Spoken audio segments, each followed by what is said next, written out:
You're listening to Mornings with Erica and Bridget right here on Moody Radio 89.3. Okay, I've been tempted to do the Couch to 5K. One of these days, I think I'm going to do it because there are so many great 5Ks out there. Like this Saturday, Urban Youth Impact is hosting their annual Fall Stampede Run and Walk. So, hey, maybe I could still be a part of it because walking is possible. I was at a convention once and they had a 5K to start the morning. And so I got up and did the 5K walk. And that was, I got a participation trophy. So I'm happy with that. There you go. And I can say I've done a 5K, but I walked it. I did not run it, but I did the 3-mile work to get that accomplished. Well, Chris, that is a possibility for anyone listening today, right? Anyone. And sometimes I even tell people, hey, even if you don't want to come, just sign up. It's going to help us out. Yeah, they can walk. And there's even a family affair where we have a mascot race so the children can race mascots. And so it's just a great event, beautiful on Flagler. It's going to be a great day. Oh, and the weather is supposed to be spectacular this weekend. Who are the mascots that are going to now you've lost me. So we have the Chick-fil-A mascots. So Okay. you're going to be racing cows. Okay. And so there's some other different ones that are out there as well. So this is going to be happening this Saturday from 8 to 11 a.m. at the Meyer Amphitheater, downtown West Palm Beach. Again, the weather is supposed to be spectacular. Yeah, that's right. But this is all for a cause and for a reason, and that's to support the work of Urban Youth Impact. That's right. Yeah. It's one of our biggest fundraisers and really helps us to reach out to inner city youth that live in communities of concentrated disadvantage. We reach about 300 children on a weekly basis in West Palm and Riviera. It's a big help for us as a ministry. Mm-hmm. As a ministry, you've been there for a while. How'd you get started in this type of work? Yeah, so our founder was a head pro, a golf pro, back in the late 90s, and he got saved. And all of a sudden, he left his golf career, and he started working with the Juvenile Detention Center. And in 45th Street, he saw them coming from the Tamarind Avenue community, the majority of the boys. And he also noticed that they were fatherless. And what God placed on his heart was to start an organization, Urban Youth Impact, in 1997. The goal was to reach the children before they made decisions to get into the juvenile justice system, And so that's really been the heartbeat of our organization. A big verse for us is Psalm 68:5, that God is a father to the fatherless, a defender of widows and orphans. This is our God in his holy habitation. And so that's the heart of Urban Youth Impact and the founder, Bill Hobbs, in 1997. Yeah. It's near to God's heart, Amen. so it needs to be near to ours. How did this capture your heart, though? So I saw Bill on stage one time with some inner city children, and Bill's like this big, tall, 6'5", blonde, like white hair old guy, and I'm like, he's with all these inner city kids. I coach basketball. So I was like, hey, you know what? I could probably help this guy, and so I started volunteering back in 1998, October 1998, and boy, I tell you, I fell in love with the children there. And in fact, one moment we had an football outreach for boys, and a young kid gave his life to Jesus. And so Bill said, hey, would you take this child home? And I took the child home, and I wanted to meet mom to tell him, and hey, we would like to baptize, we'd like to, right? And so I went home, and there was 12 kids in the home, no furniture. The youngest kid was like 2 years old, and they hadn't seen mom in a few days. Come to find out, no dad, and there was multiple fathers. A little while later, as I built relationship with this kid, the mom had HIV. She was a prostitute, and she actually died of HIV. And so when I walked out of this house, they hadn't seen their mom in 2 days. I got in the swale of where I parked my car, and I just started crying. And I just felt like, oh, man, we can kind of have mindsets when we look from afar, but when we get close, like the Good Samaritan, right? He got off his donkey. He got bloody. He got in right. He was filled with compassion. And when you look at Jesus being filled with compassion in the New Testament, whenever you see compassion, there's always action. So if there's not action, it's not really biblical compassion like Jesus had. And so I just felt a call there. Chris, will you lay down your life for these precious children and become really my hands and feet? And so that's how it all started for me. In the midst of just kind of serving once a week as a volunteer, I ended up becoming a full-time volunteer for the next few years because I felt a call of God on my life. So what happens at Urban Youth Impact on a regular basis? I mean, I know you can have a building and you can have a open door policy for these kids, but what are they actually walking into when they show up? Yeah, so we have a number of different things. So we have outreaches, which is where our kind of organization started. So we go into areas where, for example, one of the areas we work in, there's 300 children under the age of 18 and not one married couple in the whole facility and only 3 dads on the registry.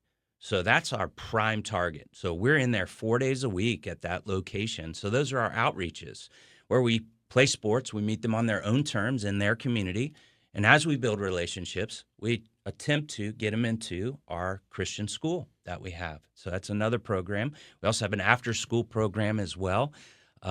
We have, and your general manager, Jesse, has been to our sound studio that we just built, podcast studio. And so we have a teaching kitchen. We help kids, from lacrosse to photography. We give them, we call it experiencing unexpected pathways. And so we want to have these children experience things like running a podcast interview just like this, where they might not have that opportunity in the communities that they come from. So it's really a kind of opening their perspective of what life can be, of what they can do. Yeah. It sounds like you're helping give them confidence, too, in who they are and their abilities. Correct. We believe, right, and our mission statement is we want to love, equip, and empower inner city youth to reach their God-given purpose. And so we're dispensers of hope. We say, hey, we believe in you, God believes in you, and we're going to walk through this life with you. And so we also have a high school program called Reframe, where we help students learn business practices. We teach them entrepreneurship, how to interview, or college prep. So we have a full orb from kindergarten all the way through high school to really love, equip, and empower this future generation of leaders. So what does that do in a life? Can you give me a story, maybe a testimony? I know there are many because you've been with the ministry for so long, but maybe an example that hope has made in a life. Sure. One of my favorites is a young boy. I'm not going to mention any names, but family, every single brother and sister had a different dad. Broken home, and he didn't have a relationship with his dad. But I started mentoring him when he was probably 6 years old, and we walked together.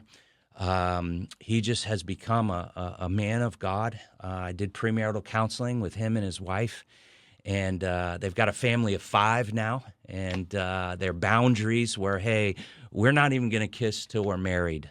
We also help them become the first homeowners in their family with an interest-free loan. And this young man wanted to live in the community to be an example of what a man is in his community. And he's also on staff right now, full-time at Palm Beach County Youth for Christ, and he's also an elder in our church. And so I'm just so proud of him and the man that he has become and the environment. His 2 older brothers, unfortunately, in and out of jail, in and out of jail, in and out of jail. But the grace of God plucked him out.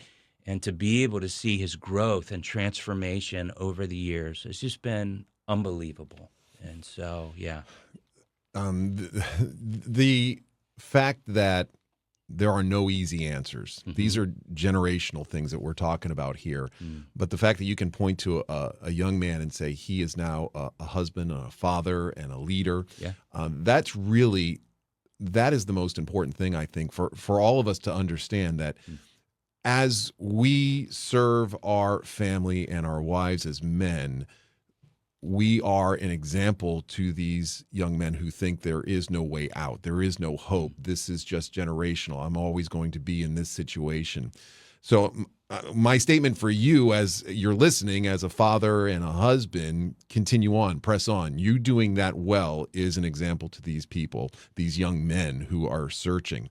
But also for them, you're then going beyond that and saying there is hope, and you're showing them that direction. That, I think that's the most, when you said there were 3 men on the registry, that doesn't mean they live there. They're just their names on a book for that instance.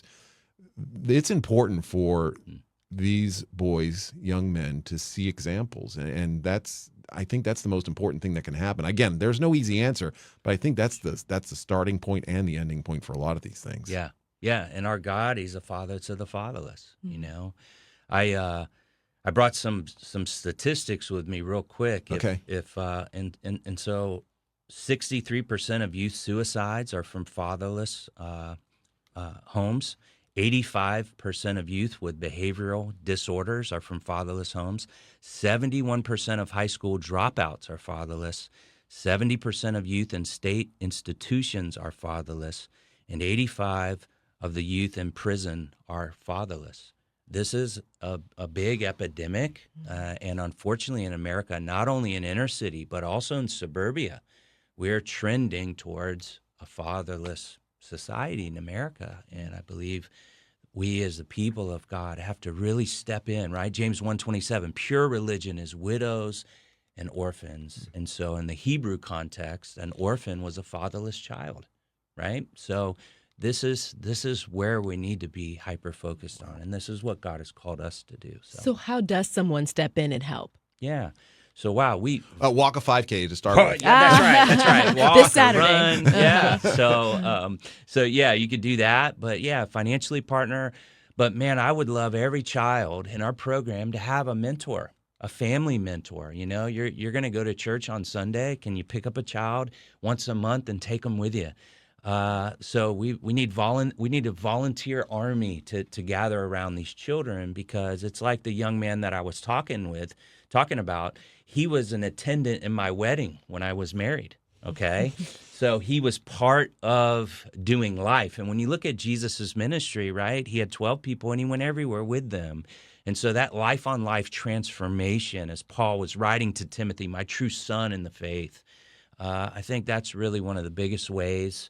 I think, hey, Moody needs money too, right? So to do what you guys are doing. So you have to fund the kingdom, but it's also the people of God just coming in and partnering with the gifts that God has given you. We have a lacrosse team that we just started. So it's all inner city kids, never played lacrosse before. They just had a tournament. They lost, but man, they're really improving. So I have a man that's come down and he plays lacrosse, and he uses that gift to bless our children. So whatever gifts and talents you have, don't bury them, use them for the kingdom of God, you know? He could have easily said, they don't need my gift of lacrosse, but you found a way to utilize that. Exactly. And it's impacting these kids. I love that. Yeah, yep. Mm-hmm. So yeah. Have you ever tried lacrosse? No, I don't. It seems like it's not an easy sport at all. No. But if you can walk or if you can run, you can be a part of it. If it doesn't have a net with a stick and all those, this is a lot easier accomplishment, I think, even the walking of the 5K. Yeah, Urban Youth Impact's 9th annual Fall Stampede 5K Run and Walk is this Saturday, 8 to 11 a.m. at Meyer Amphitheater, downtown West Palm Beach. And really, it's all going to support the work, Chris, that you've been talking about today. Yeah. Will it also give us a little glimpse into the ministry when we're there? Will we be able to maybe experience a little bit about what the ministry is like? Sure. We'll have a table set up, and I would love to meet. If anybody comes out, I'd love to meet, talk with you. We also have, if anybody wants to come tour our campus, just get in touch with me. We need all the partners we have. You know, one of the things is our Carver Christian Academy. It's a free private Christian school for these children. Think about that for a second. Absolutely free. We don't charge at all. And so this is changing generations. Right now in our local community where our school is, the surrounding schools on average read about 20% on grade level, the third graders.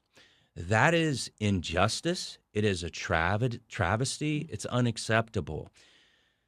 Our reading scores in our after-school program for 10 years, on average, we test the children coming in.